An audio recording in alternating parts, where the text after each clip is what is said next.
Hi hello ನಮಸ್ಕಾರ ಎಲ್ಲರೂ ಹೇಗಿದ್ದೀರಾ? ಇವತ್ತಿನ ಈ ವಿಡಿಯೋದಲ್ಲಿ ನಿಮ್ಮ ಜೊತೆ ಶೇರ್ ಮಾಡ್ತಾ ಇದ್ದೀನಿ. ರೊಟ್ಟಿ ಜೊತೆ, ಚಪಾತಿ ಜೊತೆ ಹಾಗೂ ರೈಸ್ ಆ್ಯಂಡ್ ಸಾಂಬಾರ್ ಜೊತೆ ಸೂಪರ್ ಆದಂತಹ ಕಾಂಬಿನೇಷನ್ ಆಗುವಂತಹ ಕೆಂಪು ಚಟ್ನಿ, ಹಣ್ಗಾಯಿ ಕೆಂಪು ಚಟ್ನಿ ಹೇಗೆ ಮಾಡೋದು ಅಂತ ನೋಡ್ಕೊಂಬಿಡೋಣ. ಮೊದಲು ಒಂದು ಬಾಣಲೆಗೆ ನಾನಿಲ್ಲಿ ಚೆನ್ನಾಗಿ ತೊಳೆದ್ಬಿಟ್ಟು ಹಣ್ಣಾಗಿರುವಂತಹ ಹಣ್ಣು ಮೆಣಸಿನ್ಕಾಯಿನ ಸ್ವಲ್ಪನೇ ಎಣ್ಣೆ ಹಾಕಿ ಈ ಥರ ಕಡಿಮೆ ಉರಿಯಲ್ಲಿ ಈ ಥರ ಫ್ರೈ ಮಾಡ್ಕೊತಾ ಇದ್ದೀನಿ. ಅಂದರೆ ಏನಿಲ್ಲ ಅಂದರೂ 4ರಿಂದ 5 ಸ್ಪೂನಷ್ಟು ಎಣ್ಣೆ ಹಾಕಿದ್ದೀನಿ ಇದಕ್ಕೆ. ನೋಡಿ ಫುಲ್ಲು ಕೆಂಪಗಾಗಂಗೆ, ಅಂದರೆ ಇದನ್ನೆಲ್ಲ ಫುಲ್ ಕರ್ರಗಾಗಂಗೆಲ್ಲ ಇದನ್ನು ಫ್ರೈ ಮಾಡ್ಕೋಬಾರ್ದು. ಹಾಗೆ ಕೆಂಪಿಗೆ ಇರಬೇಕು. ಅದಕ್ಕೋಸ್ಕರ ಕಡಿಮೆ ಉರಿಯಲ್ಲಿ ಇದನ್ನು ನಿಧಾನಕ್ಕೆ ಫ್ರೈ ಮಾಡ್ಕೊಳ್ಳೋಣ. ಅದಕ್ಕೆ ನಾನು ಒಂದು ಈರುಳ್ಳಿ ಹಾಕ್ತಾಯಿದ್ದೀನಿ. ಅಕಸ್ಮಾತ್ ಜಾಸ್ತಿ ದಿನ ಬಾಳಿಕೆ ಬರಬೇಕು ಅಂದರೆ ಈರುಳ್ಳಿನ ಸ್ಕಿಪ್ ಮಾಡಿ. 1 ಗೆಡ್ಡೆಗಷ್ಟು ಬೆಳ್ಳುಳ್ಳಿ ಹಾಕಿದ್ದೀನಿ. ಹಾಗೆಯೇ ಸ್ವಲ್ಪ 1 ಸ್ಪೂನಷ್ಟು ಜೀರಿಗೆ ಹಾಕೋಣ. ಹಾಗೆ ಒಂದು ಅರ್ಧ ಹೋಳು ನಿಂಬೆಹಣ್ಣು ಆಗೋಷ್ಟು ನಾನಿಲ್ಲಿ ಹುಣಸೆ ಹಣ್ಣು ತೊಗೊಂಡಿದ್ದೀನಿ. ಅದನ್ನು ಸ್ವಲ್ಪ ಇದ್ರ ಜೊತೆನೇ ಮಿಕ್ಸ್ ಮಾಡಿ ಒಂದು 2 ನಿಮಿಷ ಕಾಲ ಇದನ್ನು ಚೆನ್ನಾಗಿ ಹುರ್ಕೊಳ್ಳೋಣ ಇದ್ರ ಜೊತೆಗೇ.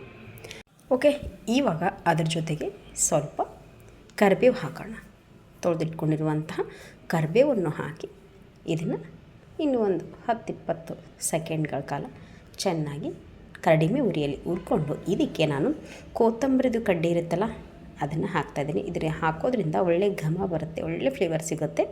ಹಾಗಾಗಿ ಕೊತ್ತಂಬರಿ ಕಡ್ಡಿ ಹಾಕ್ತಾಯಿದ್ದೀನಿ. ಓಕೆ, ಅದನ್ನು ಕೂಡ ಇದ್ರ ಜೊತೆಗೆ ಹುರ್ಕೊಂಬಿಡೋಣ.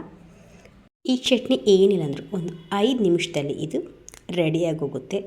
ಓಕೆ, ಇವಾಗೆಲ್ಲ ಆಗಿದೆ. ಇವಾಗ ಇದಕ್ಕೆ ಸ್ವಲ್ಪ ಬೆಲ್ಲ ಹಾಕ್ತಿದ್ದೀನಿ. ಹಾಗೆ ರುಚಿಗೆ ತಕ್ಕಷ್ಟು ಕಲ್ಲುಪ್ಪು ಹಾಕ್ತಾಯಿದ್ದೀನಿ.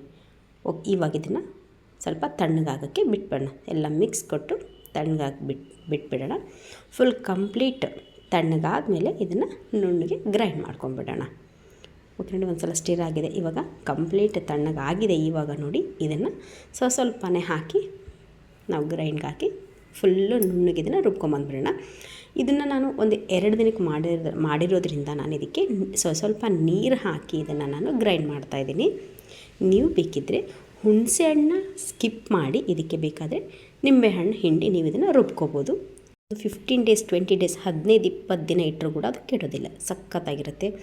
ಓಕೆ, ಇವಾಗ ಕೆಂಪು ಚಟ್ನಿ ರೆಡಿಯಾಗಿದೆ. ಅದರ ಜೊತೆಗೆ ಬಿಸಿ ರೊಟ್ಟಿ, ಅಡುಗೆ ಎಣ್ಣೆ ಹಾಕಿ ತಿಂತಾಯಿದ್ರೆ ಸಖತ್ತಾಗಿರುವಂಥ ಟೇಸ್ಟ್. ನಿಮಗೂ ಖಂಡಿತ ಇಷ್ಟ ಆಗುತ್ತೆ. ಒಂದು ಸಲ ಟ್ರೈ ಮಾಡಿ ಹೇಗೆ ಬಂತು ಅಂತ ಕಮೆಂಟ್ ಮಾಡಿ ತಿಳಿಸಿ. Thank you.